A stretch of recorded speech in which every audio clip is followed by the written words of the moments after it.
Vamos a continuar nuestra serie en el libro de Marcos, en Evangelio según San Marcos. Esta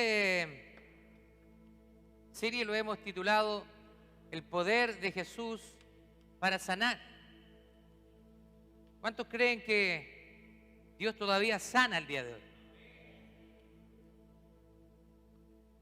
Por supuesto que Dios todavía aún sana. No tenemos que tener duda de eso. El poder de Dios es el mismo ayer, hoy y lo será por los siglos de los siglos. La existencia de algunos charlatanes o falsos sanadores no implica en que Dios no trabaje el día de hoy.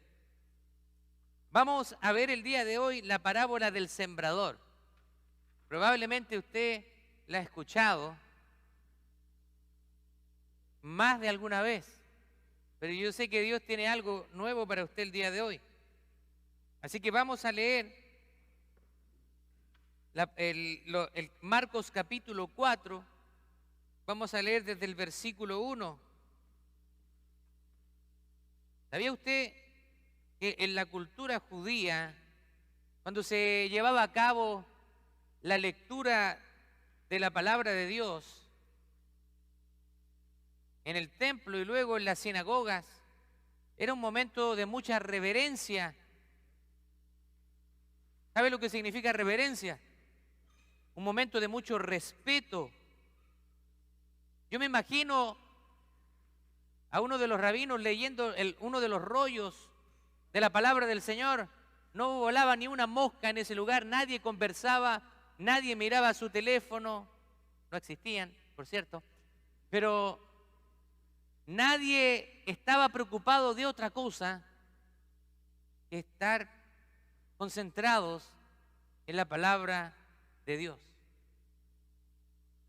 Me gusta salir de nuestra comodidad muchas veces. Yo sé que no es una norma, podemos leer la palabra de Dios como quiera, pero a mí me gusta que lo hagamos de pie.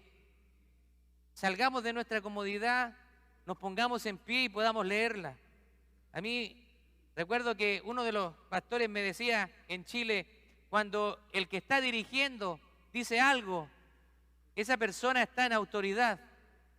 Así que si alguien se resiste a la persona que está dirigiendo, está resistiendo a Dios. Dice así la palabra del Señor. Marcos capítulo 4, versículo 1 en adelante. Dice, otra vez comenzó Jesús a enseñar junto al mar y se reunió alrededor de él mucha gente. Había mucha gente, tanto que entrando en una barca se sentó en ella en el mar y toda la gente estaba en tierra junto al mar. Quiero que se imagine esto. Usted ahora me está escuchando a través de un micrófono, no tiene problemas para oírme, pero en ese entonces no existían los equipos de amplificación. Así que Jesús tuvo que utilizar la naturaleza y su conocimiento de ello. Se metió en una barca, se alejó un poco de la orilla, me imagino, y utilizando el viento, entonces su voz se propagaba y una multitud estaba sentada a la orilla del mar. Obviamente también Jesús, me imagino que tenía buenos pulmones, porque tenía que hablar duro para que lo pudiera escuchar toda esa multitud. Y dice el versículo 2, y les enseñaba por parábolas muchas cosas y les decía en su doctrina, oigan, he aquí el sembrador salió a sembrar. Y al sembrar aconteció que una parte cayó en el camino y vinieron las aves del cielo y la comieron. Otra parte cayó en pedregales, o sea, en terreno con piedras, pedregoso, donde no tenía mucha tierra y brotó pronto porque no tenía profundidad de tierra, pero salido el sol se quemó y porque no tenía raíz se secó. Otra parte cayó entre espinos y los espinos crecieron y ahogaron y no dio fruto. Pero otra parte cayó en buena tierra y dio fruto, pues brotó y creció y produjo a 30, a 60 y a 100 por uno. Entonces les dijo, el que tenga oídos para oír, oiga. Eso es una frase que se utiliza mucho en la Biblia. Y es una frase que indica el que está poniendo atención. Por favor, Pongan atención, esto es importante. Dice, versículo 10, cuando estuvo solo, los que estaban cerca de él con los 12 le preguntaron sobre la parábola. ¿Qué significa esta parábola, Jesús? Esto de un sembrador.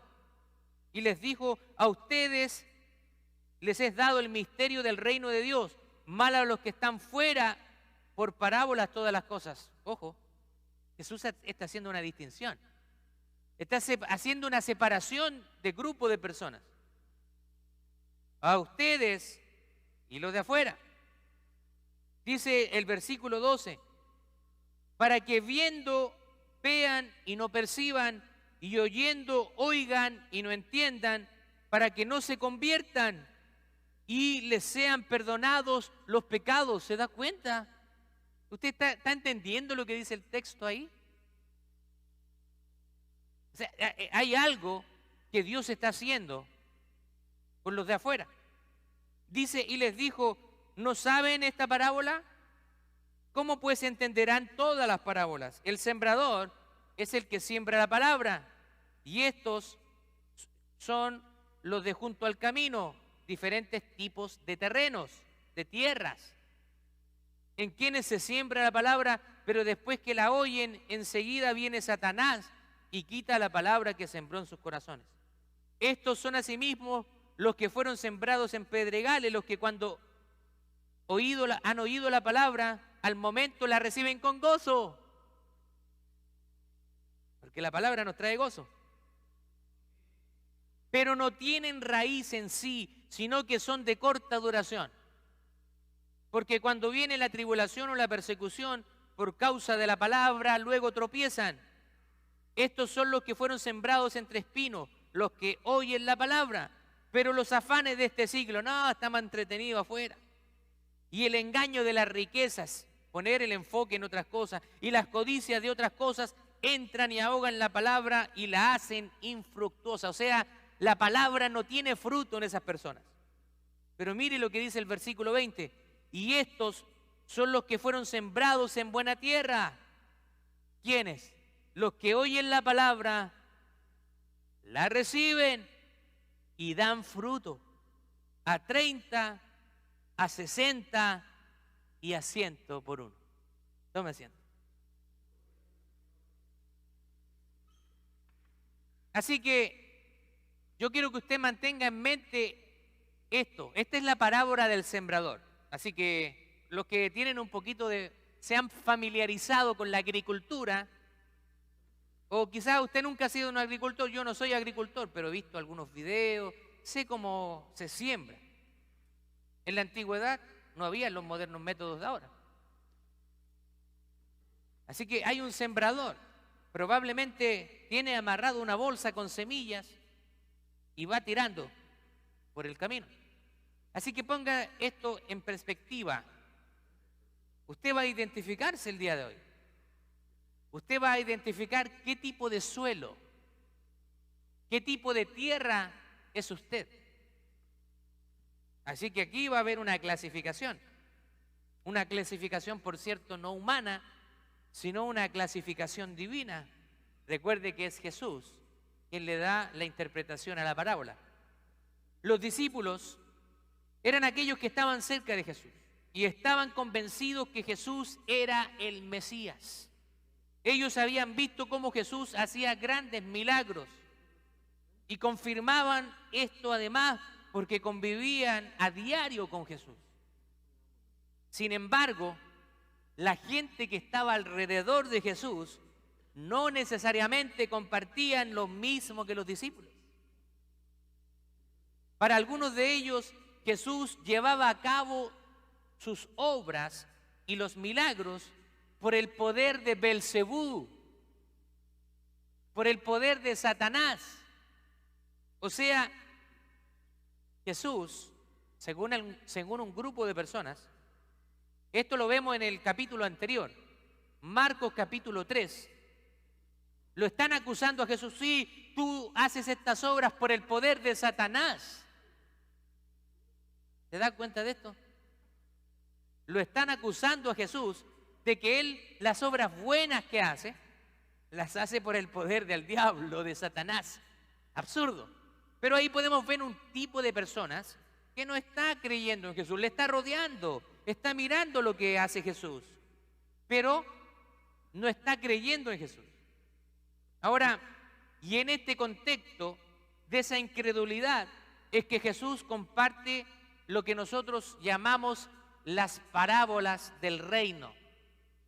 Aquí hay una serie de parábolas que tienen que ver con el reino de Dios. Vamos a ver la explicación de lo que son las parábolas sobre el reino de Dios. Las parábolas son la característica más distintiva de la enseñanza de Jesús y es el método que más utilizaba él. Y lo hacía para explicar qué significa el reino de Dios. Y lo hacía también para ilustrar el carácter de Dios y para demostrar las expectativas que Dios tiene para su pueblo. Aunque Jesús no fue el primero en utilizar parábolas, nosotros las podemos ver en el Antiguo Testamento, en algunos escritos rabínicos, incluso el uso de parábolas está siendo utilizada en la literatura griega. Nosotros podemos concluir de que Jesús las utilizó más frecuentemente, más a menudo y además de una manera más efectiva que ninguna otra persona en la historia. Jesús es uno de los maestros o es el maestro más notable de todos los tiempos. Ahora, nuestro uso contemporáneo normalmente se refiere a las parábolas como una historia de vida que son contadas con la intención de ejemplificar verdades espirituales. Así que vamos a utilizar esta definición acá. Las parábolas son historias familiares a las personas que las escuchan, y esas historias quieren dejarnos una enseñanza espiritual. La enseñanza de esta parábola del sembrador es muy importante hoy para la iglesia, ya que para nosotros esto nos lleva al gran mandamiento o a lo que nosotros llamamos la gran comisión, el llevar las buenas nuevas, el evangelio a todo el mundo, a todas las personas. Usted sabe la gran comisión de Mateo capítulo 28, verso 19, que por cierto es una comisión, es un mandato para todos los creyentes. Así que aquí la responsabilidad de predicar el evangelio no es solo del pastor. Gracias, papito. La responsabilidad es de cada uno de ustedes, así como mía. Sin embargo, muchas veces esta tarea se puede convertir en algo que nos desmotiva, en algo que nos desalienta, debido a la respuesta que sentimos de la gente. ¿Usted ha intentado hablar de Jesús a algunas personas? Ya sea su familia, sus amigos, compañeros de trabajo, y usted le empieza a hablar de Jesús y usted empieza a ver sus caras, y de sus caras usted sabe lo que se llama el lenguaje corporal. El lenguaje corporal es utilizar las expresiones faciales, los movimientos del cuerpo para decir algo sin palabras. ¿Sí o no? Cuando usted está comiendo la comida de su esposa, por ejemplo, ¿cierto? Y esa comida le quedó exquisita. Usted pone una cara de alegría, pero cuando se le pasó la mano con la sal o algo, ¿cierto? Usted como que... Usted pone una cara así como, ¿cómo está la comida? Está rica, está muy buena. O cuando algo le cae mal a usted, ¿cierto? Usted cambia su rostro. ¿Cómo está, hermano? No, estoy bien. Aquí con el gozo del Señor. Y la cara, usted dice, pero el gozo del Señor parece que está muy dentro porque no se refleja en tu cara. Entonces las expresiones faciales, los movimientos, denotan, hablan. Los que hemos estudiado oratoria lo conocemos muy bien. Así que muchas veces nosotros nos sentimos desalentados cuando empezamos a hablar de Jesús. Y usted ve a sus compañeros que empiezan, ah, o le ponen una cara un poco así, y por dentro, no te dicen nada, pero por dentro dicen muchas cosas. Ya empezó aleluya, este fanático religioso. Nos desalienta, es cierto. Somos humanos, somos carne y hueso, así que muchas veces cuando las personas nos rechazan, nos desalientan, sí. Pero ¿sabe qué? No te están rechazando a ti. Están rechazando el mensaje de Dios. Cuando Samuel se sintió mal, el profeta Samuel, Señor, me han rechazado. No quieren escuchar, Señor. Y el Señor le dice, oye, Samuel, tranquilízate, tú eres el portavoz solamente. No te han rechazado a ti, a mí me han rechazado. Así que cuando alguien se resiste al mensaje del Evangelio, está resistiendo a Dios mismo. Simplemente nosotros somos el portavoz, los voceros. Esta parábola nos ayuda a entender que las personas responden o reaccionan cuando oyen el mensaje y responden de diferentes maneras. Y nos ayuda también a estar conscientes de la respuesta que obtendremos. Esta parábola Jesús la pronunció el mismo día en que le hacen la acusación de que Él hace las obras por el poder de Satanás. El mismo día que lo acusan, es el mismo día donde Él está predicando esta parábola, donde está enseñando esta parábola. Ahora, quiero que vamos al contexto del pasaje y ver qué es lo que significan las multitudes. Usted ha escuchado, usted a veces se ha puesto a pensar en multitudes. Cuando nosotros vemos multitudes puede tener diferentes entendimientos. Cuando se junta una multitud puede ser algo bueno. Es como hablamos con un hermano el otro día, si nosotros rentamos el estadio de acá de los Yankees, ¿cierto? El estadio de béisbol, y lo contratamos para traer a un predicador, para que traiga un mensaje de parte de Dios y lo anunciamos por todas partes, probablemente el estadio no se llene. Pero si contratamos a un cantante cristiano de renombre, Marcos Witt, Marcos Barriento, Cristín de Clario, le aseguro que se llena.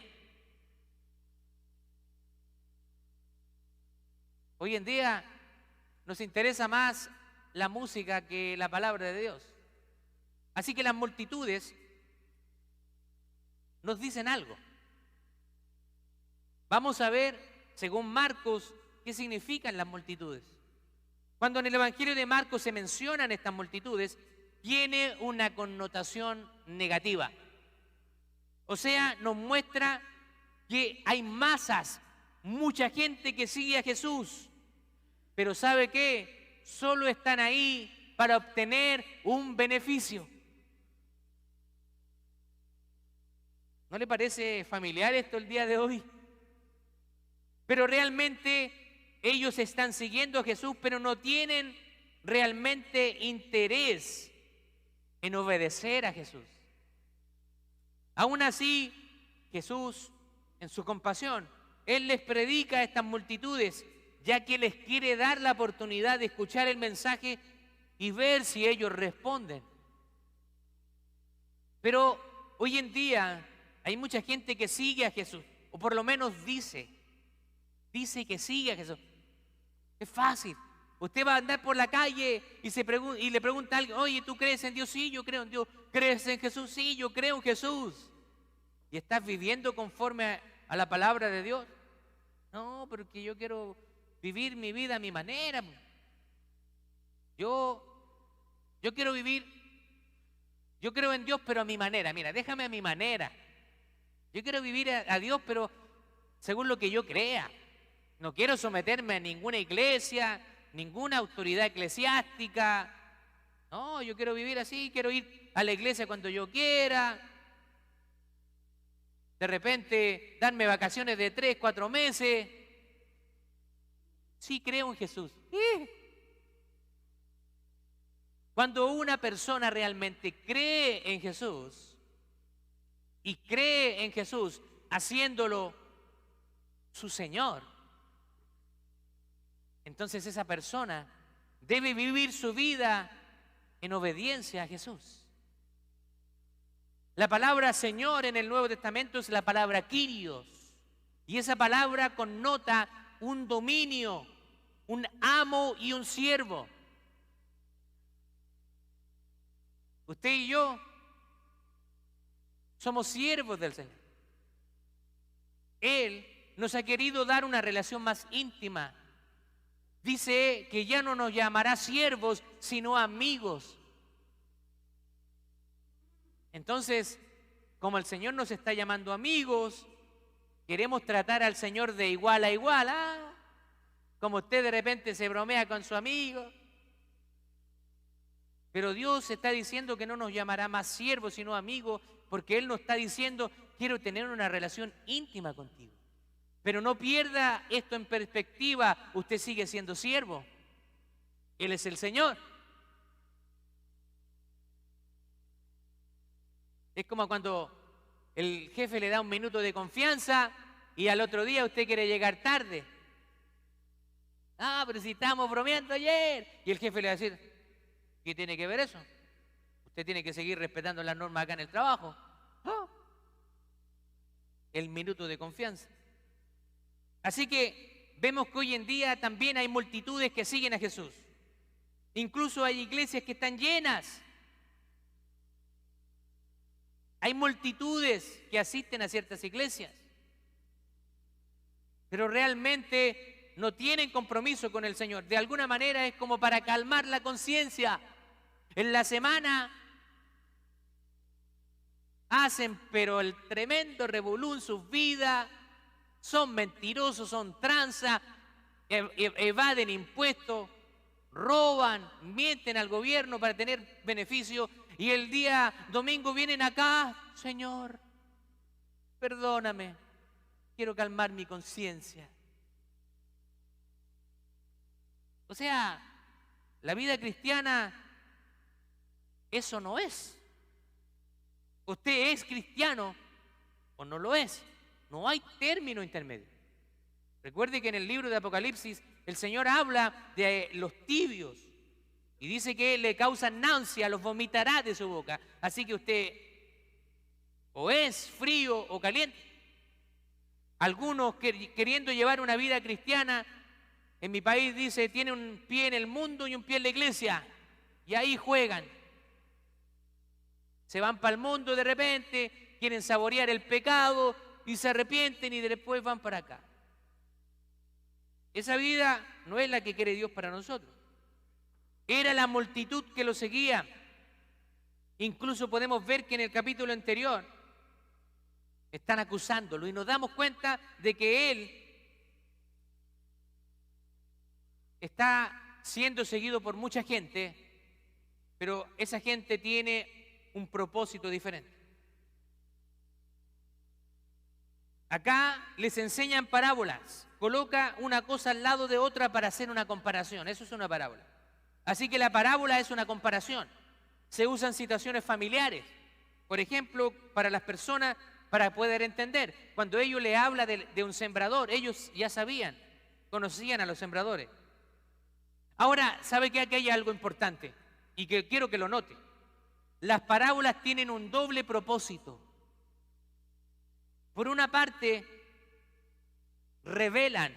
Las parábolas quieren revelar a las personas para que puedan entender lo que significa el reino de Dios, pero también tienen el propósito de oscurecer.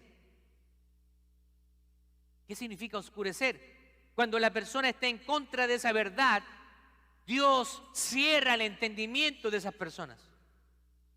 ¡Wow! Cuando yo leí, estaba estudiando esto en esta semana, déjeme decirle que eso fue algo que me golpeó fuerte. O sea, Dios en su soberanía, Él decide que algunos le entiendan y para algunos Él mismo cierra sus mentes. ¿Y quién le puede decir algo al Señor? Y Él es Dios. Así que las parábolas tienen el propósito de revelar o de esconder. Para aquellos que están abiertos a la proclamación del reino, las parábolas revelan y muestran la verdad. Y para los que tienen un corazón duro, las parábolas van a cerrar sus ojos aún más. De manera que Dios cumple sus propósitos soberanos por encima de la oposición y por encima del corazón endurecido y por encima de la gente pecaminosa. Ahora, ¿recuerda el pasaje donde Dios endurece el corazón de Faraón? En el libro de Génesis dice que Dios, cuando está hablando con Moisés, le dice: Moisés, ve donde Faraón y dile que libere a mi pueblo. Pero cuando tú vayas a decirle eso, yo voy a endurecer el corazón de Faraón. Yo creo que Moisés tiene que haber quedado más confundido que gallina en corral de chancho. Imagínese Moisés: Señor, me estás pidiendo que vaya a hablar con Faraón para que libere a tu pueblo, pero a la misma vez me estás diciendo que vas a endurecer su corazón para que él no los deje ir. Entonces, ¿para qué voy? Pero nosotros no podemos cuestionar las órdenes de Dios. Lo que Él nos manda hacer, hay que hacerlo. Él es el dueño. Nosotros no podemos tratar de razonar todo lo que nos hace Dios, nos pide Dios. Cuando el Señor le dice a Moisés: háblale a la roca, hablar a un objeto inanimado,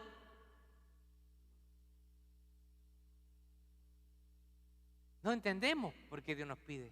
Cuando Dios le pide a Josué rodear la ciudad de Jericó, cuando le pide al siervo de Amán, si no me equivoco, de sumergirse 7 veces en el río, lo encontraron algo absurdo, pero cuando Dios nos habla hay que obedecer, no cuestionar. Él sabe por qué hace las cosas. Así que Dios está endureciendo el corazón de Faraón y también Jesús está diciendo: esta parábola la traigo para dar luz, pero también para cerrar el corazón de los soberbios.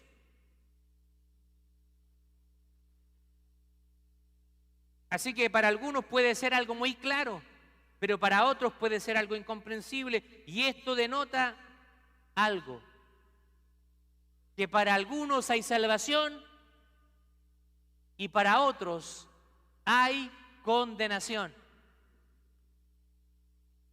La palabra del Señor dice: yo los escogí a ustedes y no ustedes a mí. Wow. Yo no quiero entrar a hablar de términos que son muy complicados de comprender, pero hay algo que se llama predestinación. Se lo dejo ahí como homework. Busque ahí en Google homework. Predestinación. Te lo dejo de tarea para la casa.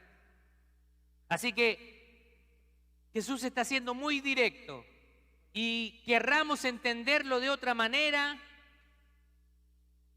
ya que sí, Él está siendo muy duro.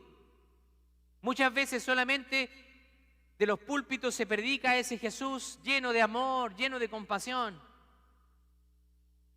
Sí, nuestro Dios es un Dios de amor. Él nos ama. Pero también Él es fuego consumidor. Su amor y su ira son dos atributos que están presentes al mismo tiempo. Así que usted no quiera jugar con Dios. Dios es santo. Nosotros somos santificados a través de Jesús.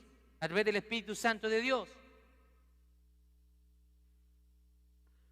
Así que Él está cerrando el corazón de los malvados, de aquellos que no quieren escuchar la verdad.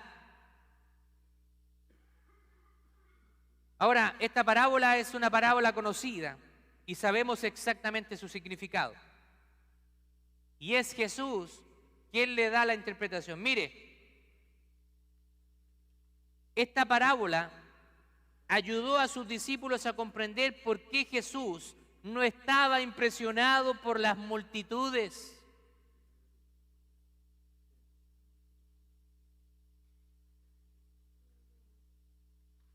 Y esta parábola está enseñando que la semilla cae en diferentes tierras. Asimismo, usted hoy en día va a ver multitudes siguiendo a Jesús, pero realmente están lejos de Él. Lejos. Nosotros mismos vemos al presidente Joe Biden poner la mano sobre la Biblia, sobre la palabra de Dios. Y durante los primeros días de su mandato está firmando órdenes ejecutivas que van totalmente en contra de los principios bíblicos establecidos en la palabra de Dios. Hay que tener cuidado. Este hombre va a tener que dar cuentas. Así que oremos por el presidente Joe Biden para que pueda escuchar la voz de Dios y pueda realmente ser un gobernador que traiga cosas buenas a este país y no una degradación moral sobre este país. Tenemos que orar por aquellos que están en inminencia, los que están gobernando. Oremos por nuestro presidente. Vamos a ver el significado de la semilla. La semilla representa la palabra de Dios. Y el sembrador es el siervo de Dios. Todos aquellos que comparten la palabra. Así que usted, cuando comparte la palabra, usted es un sembrador. Y usted está compartiendo la palabra, que es la semilla. El corazón humano es como la tierra. Debe estar preparado para recibir la semilla antes, para que pueda echar raíces y pueda producir una cosecha. Los agricultores preparan la tierra. Nosotros tenemos que entender de que Dios es el que prepara la tierra. Dios prepara los corazones. Nosotros no tenemos la capacidad de llegar a los corazones. Como la semilla, la palabra de Dios está viva y puede producir fruto espiritual. Una semilla es tan pequeñita, pero es un organismo vivo que comienza a crecer y a echar raíces. Pero la semilla debe ser plantada y cultivada antes de que llegue la cosecha. Ahora, como en ese día, hoy hay 4 clases de corazones que responden al mensaje de Dios de 4 maneras diferentes. Número 1, el corazón duro. El corazón duro es la persona que se resiste a la palabra de Dios y le facilita a Satanás arrebatársela. El suelo se endurece cuando se pisa demasiado. Aquellos que imprudentemente abren su corazón a todo tipo de personas e influencias están en riesgo de desarrollar corazones duros. No tienen buena tierra, vagan por diferentes creencias, por diferentes posturas. Los corazones duros deben ser arados antes de que pueda recibir la semilla, y esto puede ser una experiencia muy dolorosa. Arar la tierra significa picotear la tierra. Hay suelos que no sirven para cosechar. No sirven. No tienen nutrientes, son muy duros, son a seca. No todos los suelos. El corazón duro representa esa tierra seca, esa tierra dura, que no es fructífera.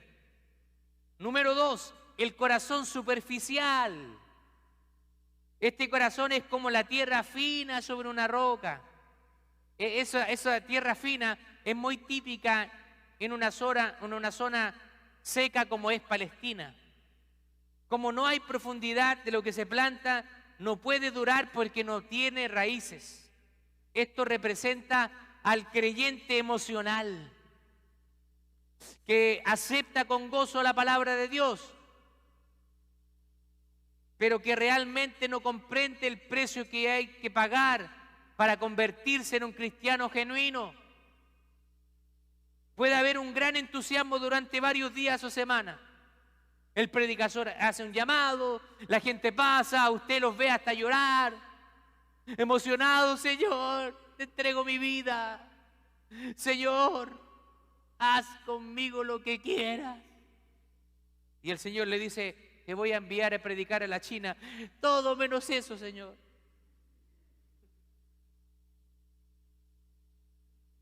Corazones emocionales que responden emocionalmente. Así que como predicador y pastor, ya con los años, ya no me trago cualquier cuento.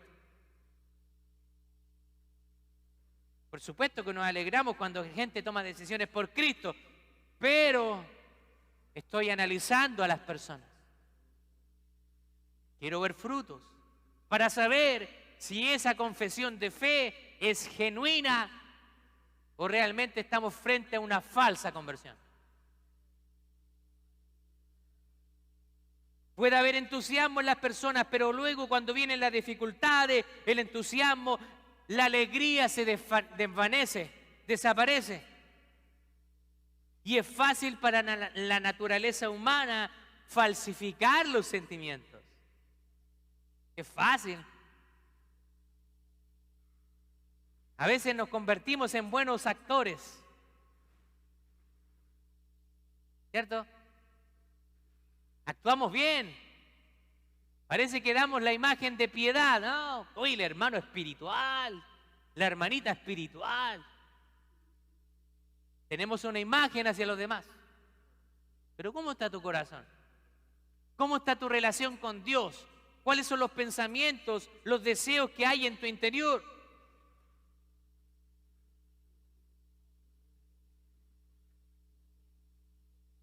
Tercero, está el corazón saturado. Este corazón representa a la persona que recibe la palabra, pero no se arrepiente verdaderamente. Sí, mira, tú tienes razón. Yo sé que estoy cometiendo errores, yo sé que peco, pero déjame así nomás. Oye, pero si tú no te arrepientes, tú te vas a ir al infierno. Sí, yo creo que va a ser entretenido el infierno. Hay gente que habla así. Yo lo he escuchado. Gente que dice: no, si en el infierno lo vamos a pasar súper bien. Y algunas personas dicen: no, pero si aquí en la tierra está el infierno, así que ¿qué hay que temer? Son engañados por Satanás. Es un corazón saturado. Es uno que no se arrepiente realmente y no quita la mala hierba de su corazón. Nosotros, por naturaleza, tenemos la tendencia a hacer el mal. Así que no nos tiremos flores. Ninguno de nosotros aquí tiene derecho a tirarse flores. Si hay algo bueno en nosotros es porque Dios ha regenerado una nueva naturaleza. Porque el hombre interior es malo. El hombre natural no quiere ser fiel a su esposa. El hombre natural tiene deseo de tener muchas mujeres. Pero el hombre espiritual, que es transformado por Dios, se somete a la voluntad de Dios y aún teniendo la tentación de estar con otras mujeres, prefiere obedecer la palabra de Dios.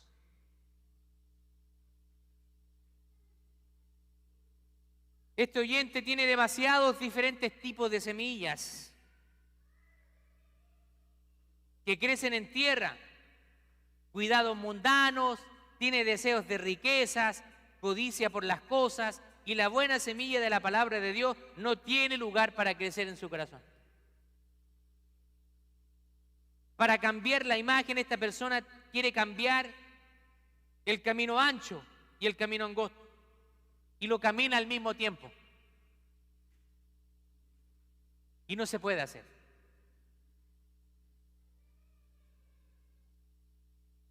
No se puede caminar dos caminos al mismo tiempo. Nadie puede servir a dos señores, porque amará a uno y aborrecerá al otro.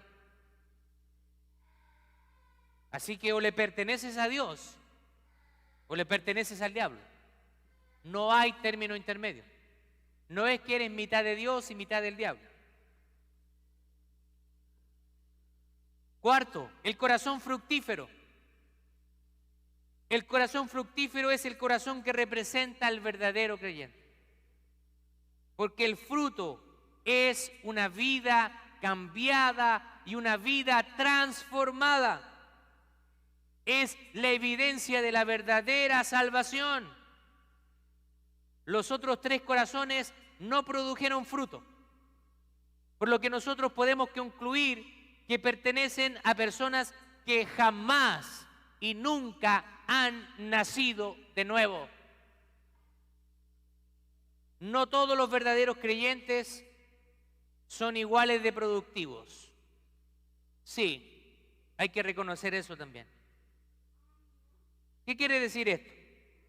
Puede que estemos frente a un verdadero creyente, pero sus frutos crecen lentamente. Quizás hay personas que se convierten al cristianismo y al otro día son completamente diferentes. Pero para otros, como a mí, Dios tuvo que trabajar un poco más. Así que hay diferentes creyentes y también no somos igualmente de productivos. Algunos damos más fruto, otros menos, pero hay algo importante. En un verdadero creyente siempre habrá evidencia de fruto. En algún momento. Si hay alguien que ya ha pasado un tiempo considerable y no da frutos, no es cristiano. Pero ¿cómo, pastor, usted está diciendo eso? ¿Se está poniendo en el lugar de Dios? No, simplemente estoy repitiendo lo que el Señor dice en su palabra, y dice, por sus frutos los conoceréis. Así que el Señor me permite a través de su palabra poder distinguir entre un creyente y un impío. Si alguien profesa ser cristiano y se comporta como un impío, es un impío, aunque diga que es cristiano. Porque un cristiano tarde o temprano va a dar frutos. ¿Nos vamos a equivocar en el camino? Sí. ¿Nos vamos a caer? ¿Vamos a pecar? ¿Vamos a tener que ser restaurados muchas veces por el Señor? Sí. Pero el Espíritu Santo que está en ti no va a dejarte tirado en el camino. Porque el que comenzó la obra es fiel en terminarla. Cada uno de los tres corazones infructuosos, aquellos que no dan fruto, están influenciados por un enemigo diferente. Vamos a ver los tres enemigos. Primero, el corazón duro, el diablo mismo arrebata la semilla. Está influenciado por el diablo. Segundo, el corazón superficial, la carne falsifica los sentimientos religiosos. Y tercero, el corazón saturado, las cosas del mundo sofocan el crecimiento e impiden la cosecha. Y estos tres tienen un enemigo, son tres enemigos del cristiano. Primero, el mundo, los placeres del mundo. Segundo, la carne, lo que llama el apóstol Pablo los deseos de la carne, los malos deseos. Y tercero, el diablo. Estas son las tres fuentes de tentación. Las tres fuentes enemigas del cristiano: el mundo, la carne y el diablo. Y a veces nosotros le echamos la culpa al diablo. Sí, lo que pasa es que el diablo me tentó, pastor. El diablo me puso la tentación y yo caí. Dice la palabra del Señor que nosotros pecamos de nuestra propia concupiscencia, de nuestros propios deseos carnales. Porque cuando tú te conviertes al cristianismo, cuando eres cristiano, las dos naturalezas siguen conviviendo en ti. Está la naturaleza pecaminosa y el Espíritu Santo. Así que esas están en conflicto constantemente. Todos tenemos esa lucha. Pero el que alimentes más es el que va a vencer. Si alimentas la carne, vas a terminar mal. Pero si alimentas el espíritu, entonces te vas a fortalecer y el espíritu va a vencer la carne. Como ve, por lo tanto, el problema radica en el corazón del hombre, que finalmente es responsable a pesar de la influencia externa que recibimos. Si Satanás pone una tentación y tú cedes a esa tentación, el culpable del pecado no es Satanás, eres tú, aunque Satanás te haya tentado. Siempre nosotros vamos a ver que finalmente el hombre es responsable en su corazón.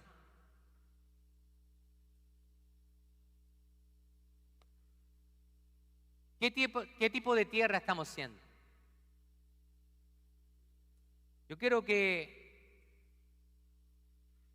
no está de más concluir que el Señor quiere que nosotros seamos esa tierra fértil, esa tierra que dé frutos. Si estás luchando con algún pecado, con alguna adicción,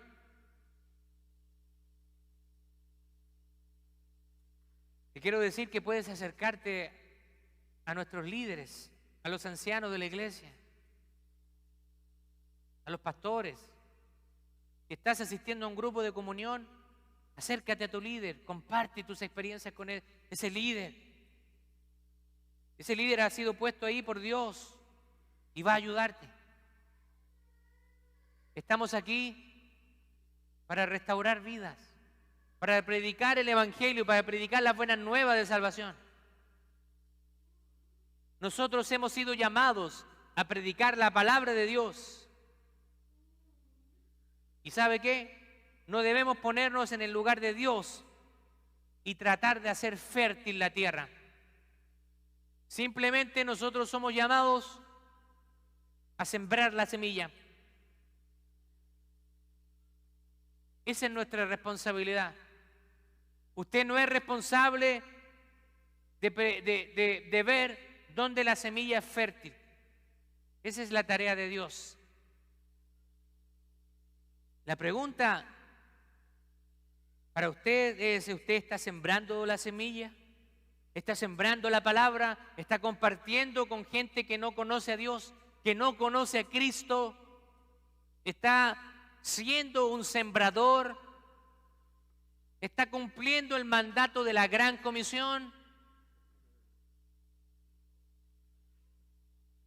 ¿Sabe que Dios en su soberanía le ha placido que lo conozcan a Él a través de la predicación?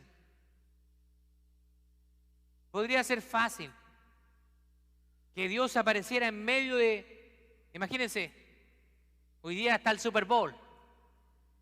Imagínense un evento televisado a todos los Estados Unidos. Imagínense que en el Super Bowl Dios decidiera enviar a Jesús y que Jesús descendiera en medio del estadio. ¡Oh! Muchos se convertirían porque estarían viendo el milagro ahí. Pero a Dios le ha placido y lo ha determinado de que le conozcan los hombres por medio de la predicación de su palabra. Primera de Corintios capítulo 1, verso 21 dice: porque ya que en la sabiduría de Dios, el mundo no conoció a Dios por medio de su propia sabiduría. Agradó a Dios mediante la necesidad de la predicación, salvar a los que creen. Así que nosotros, siendo los sembradores, hombres y mujeres imperfectos, a Él le ha placido utilizarnos a nosotros para derramar la semilla del Evangelio, derramar la semilla de la palabra de Dios. Y Él es el que va a dar el fruto de su tiempo. No se desanime. Muchas veces cuando nosotros predicamos vamos a ver diferentes respuestas, así como Jesús también la vio. Si rechazaron a Jesús, a nosotros también nos van a rechazar. Pero usted no se lo tome a personal, porque cuando lo rechazan a usted como sembrador, realmente ellos están rechazando a Dios mismo. Por favor, vamos a ponernos en pie y vamos a orar al Señor.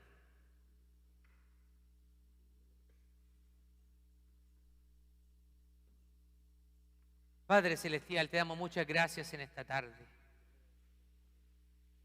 Señor, a ti te ha placido, Señor, que te demos a conocer nosotros a través de la palabra, a través de la predicación de tu palabra, Señor, autoritativa, autoridad para nuestras vidas. Señor, gracias porque a pesar de que somos vasos imperfectos, tú nos usas. A pesar de ser hombres y mujeres de carne y hueso, a ti te ha placido usarnos, Señor.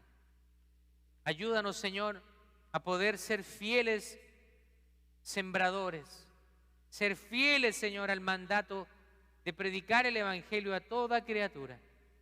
Señor, prepara desde ya los suelos, prepara, Señor amado, los corazones.